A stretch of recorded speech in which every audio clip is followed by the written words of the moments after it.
Well, night number 6 of the ASCS Sprint Week is getting ready to get started here at the Diamond Park Speedway, and I'm not sure what city we're at in Arkansas. We are in the boonies. This place is definitely a backwoods dirt track. The grandstands almost look like they're from like the 1970s. We are definitely in Arkansas. Carly, what are your thoughts on this place? First time checking it out. It's big. It's big. It's a good size. You know, like I talked about in the last few videos, we struggled at the bull rings like Creek County or I30 last night. But once we get on a little bit of the bigger tracks, 81, Lakeside a half mile, we've been really, really fast. Now this place has some good banking, and I think it's honestly going to be a really, really good track. We got long straightaways. They don't run sprint cars here much, but I think we're going to put on a show, probably expecting another high car count, around 40 sprint cars. But now it's time to get maintenance underway. It's really, really hot, but one last look here at the racetrack. This is turns 3 and 4. Hopefully we can put on a show tonight.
Number 6 here of ASCS Sprint Week. Got 22 cars here in Murfreesboro, Arkansas. Funny, this place, I guess, close by is known for where you can, one of the only places in the world where you can find diamonds in their state park or something along the lines of that. Diamond Park Speedway just went out for qualifying. This was the one night I think I might have laid a goose egg. I just made one mistake. First lap was kind of junk. Second lap was really good down in 1 and 2, but 3 and 4 I just got a little too high. I don't know. I felt a little tight, and so I had to drive it really hard to get it rotated, and that's when I messed up and just, you know, got a little bit in the loose stuff. So I think we're going to be buried tonight a little bit, but everyone's going to make the show, and we're just going to get to improve throughout the heat race and the main event. I'll let you guys know where I end up, but a little bit of a disappointing start tonight, number 6. Let's see if we can rebound later. Alright, so got done with qualifying, getting ready to roll off for our heat race. We actually ended up about 11th quick out of 22 cars here at the Diamond Park Speedway. Not a bad qualifying effort, definitely could have gained a few spots if we would have fixed that one mistake off of turn number 4. Now we're going to start on the front row of our heat race. Everyone's going to transfer into tonight's main event, but it'd be really nice to win this heat race and get in the dash. Now, with there being a lower car count, but still great competition, every heat race is stacked, so you really can't make any mistakes if you want to have a chance at winning. So we're going to head out for this heat race starting on the pole. If we can get a good jump, I think it'll be hard to pass us.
Well, just got done with our heat race. You guys kind of saw probably early. I threw the anchor out there and just made some mistakes. It's funny. We were just talking about when you're out here in the Midwest, you know, where the competition is so tough. I kind of relate it to like the Red Bluff Outlaws for us in Outlaw Karts. It's the best competition you're gonna find. And the mental toughness that you have to have out here. You guys saw we've struggled the past 2 nights, and it's easy to kind of get stuck in that. And we've really obviously tried to move past. We've had some good laps. We've made some good corners, but it's really about putting together a whole race, and I struggled there a little bit in the heat. And the main thing I just was gonna say is it's very difficult. You know, I could have told you before that heat race exactly what I needed to do to win. I could have hit my mark here, run this, run it hard here. But once you get out there making all those decisions, it's just, it's very, very difficult. And the main thing I made a mistake was not getting into turns 1 and 2 hard enough on the bottom. I'd push tight because you have to have the car tight enough to get through 3 and 4 because it's real slick, but the bottom of 1 and 2 is not the same. It's still fairly gripped up. So I just didn't get into 1 and 2 hard enough, and therefore that's kind of where you guys saw I lost some ground. So unfortunately dropped the anchor. We're gonna start mid-pack in tonight's main event. We're gonna learn, watch the dashes and see how those guys are gonna drive it as the track changes, and I'm really try to go forward in tonight's main event. We are right here. Here in Arkansas, one of the main things I noticed is you can literally stand right up by the fence and no one really cares. I mean, there's not much holding me back from the races here. Even in the mud pack, you guys saw them right on the back of the cars. So that's just something new. We have to be in Arkansas if you see that. But anyway, racetrack, kind of really, really interesting. Kind of getting wide now, but the bottom of both ends looks really, really strong. So I think for the main event, starting towards the back, we're just gonna have to go where they're not and try to make some passes on some race cars. So should be a really, really fun one here at the Diamond Park Speedway. These guys are getting ready to go after it for their heat races. And like I said, our main event will be up next.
done with the ASCS feature here at the Diamond Park Speedway, and I think it's called Murfreesboro, Arkansas. So that's where we're from right now.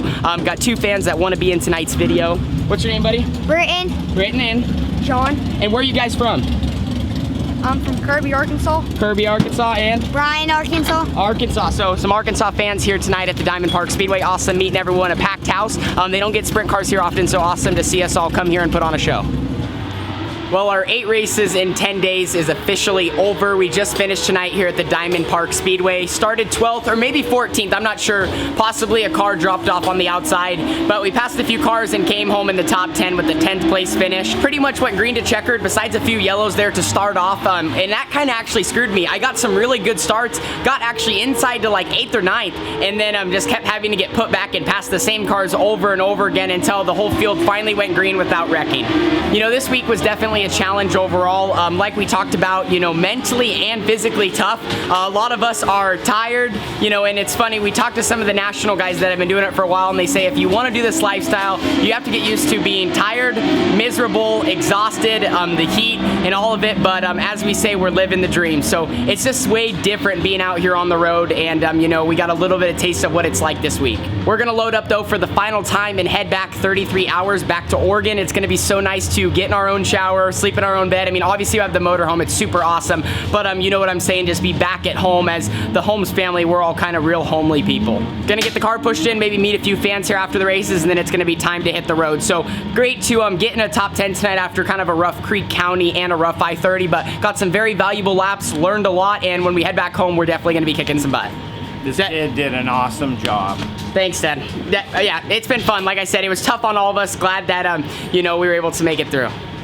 Well, our final talk of the week, and the final time that we have to get all of this in here. Thankfully, I know we didn't win a race this week, but our win was not having to pull this thing out. Rolling the car in the trailer in one piece after my first sprint week is awesome. I know this was kind of a one-off deal where they don't get the opportunity maybe to do this every single year, but to get to 6 new tracks, see new surfaces, how different places race, and race with the best competition was truly a blessing. I'm so thankful that I had the opportunity to come out here. And we had some good results. You know, I think our whole trip was highlighted by a good run there in Wyoming with the ASCS Regional, Frontier Region, and then to get to run 5th at the 81 Speedway and run 7th at Lakeside. So we had 2 good finishes there. Then we ran 10th tonight here at, where are we at? Diamond Park. Want to thank all my sponsors. As you guys can see, man, the red clay here in Arkansas, this thing is going to be stained. Gonna be hard to clean all this, but want to thank ABC Powder Coating, Pit Stop USA, we got Factory QRC, Fast 4 Media, Lafarge North America, OMA KTM, Knife River, Durango RV, Ferguson Waterworks, Swindell Speed Lab, Les Schwab Tires, and so many others. Gotta thank my mom and dad, and then Carly, also Roger Henderson. Everyone worked so hard and stuck with me throughout the week. So, like I said, we're gonna be hitting the road, and we're gonna be driving straight through back to Oregon. So, thank you guys so much for tuning in today's video. We officially finished Speed Week, and we finished it on a pretty good note with the top 10 finish. See you guys all in the next one. We're gonna be headed to Cycling, and we have a lot more sprint car races actually coming up, and maybe possibly another trip back here to the Midwest in September. So, I'll see you guys all in the next one. Thank you so much for everyone that stopped by the trailer, all the fans we got to meet, everyone that purchased merchandise. It truly means so much to myself and the rest of my family. See you all in the next one. Deuces.